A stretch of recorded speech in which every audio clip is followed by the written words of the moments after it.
Hello लोगोफोर गिबियावनो नोंथांमोना बे बाथ्रा माखासेखौ खोनासंना ला आरो बेनि उनावहाय नोंथांमोना मिथिगोन मा बुंनो नागिरदों। दा गिबियावनो दं गेलेगिरि बिथांमोनखौ सापर्ट खालामबासो गेलेगिरिफोरा थुलुंगा मोनो आरो आवगायलांनो हायो। नैथिया बुं आं जोबोद गोबाव आरो गोब्राब नाजानानैसो दानि बे थाखोआव सौफैदों।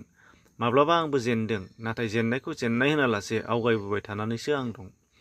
थामथियाव गोसो गोनां लाइमोनफोरा जाय गेलेनायखौ मोजां मोनो बे गेलेनायाव बाहागो लानानै आवगायलांनांगौ। दा बेयाव गेदेर उन्दैनि बासिनाय गैया, खेलानि फारागथि गैया आरो खेलाया खेलायानोखा। आरो दंबावो आं इयुनाव गोबां गेलेलांबाय थाबावगोन।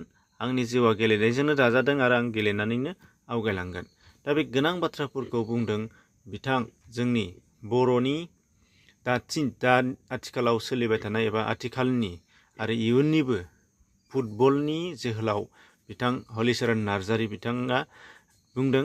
आरो बे बाथ्राखौ जायफोर बिथांमोनहा गेलेनायजों सोमोन्दो दङ आरो जायफोर बिथांमोनहा गेलेनायखौ माने इयुनाव नुहुरगासिनो दं गावनि जिउनि थांखि हिसाबै, दा बैफोर लाइमोनफोर आरो फरायसाफोर एबा उन्दै लाइमोनफोरनि थाखाय बे बाथ्राखौ गोनांथार होननानै नोंथांमोननि गेजेराव बे चेनेलनि गेजेरजों लाबोनानै होफैदों। आरो बेखायनो नोंथांमोनहा बे बिथांनि रावफोरखौ खोनानानैनो गावबा गावबो इन्सपायार मोनगोन, थुलुंगानाय मोनगोन आरो आवगायलांगोन बेखौ मिजिंथिनाय जादों। अब्ला नोंथांमोनाबो खोनासंनानै लादो आरो दिनैनिफ्रायनो बे मोनफ्रोमबो बाथ्रा स्टेपफोरखौ गोसोआव लानानै नोंथांमोनाबो बिथांबादि आरो बिथांनिफ्राय जौसिन हायोबा गाखोलांनो थाखाय नाजादो। बिदिनो सापर्ट खालामबाय था गेलेगिरि बिथांमोनखौ, होनबासो गेलेग्राफ्रा गोसोआव गुदुं जायो। आंनि नाजानाया बहुत लं स्ट'रि। बे बहुत आंबो गोदोनि समाव आंबो बिराद खस्थ' खालामदों। खस्थ' खालामनायनि गेजेरावसो आंबो मालाबानि समाव मानसिया गोलैदों, आंबो गोलैदों, बाट बेखौ आं मालाबाबो गाहायाव दोनाखै।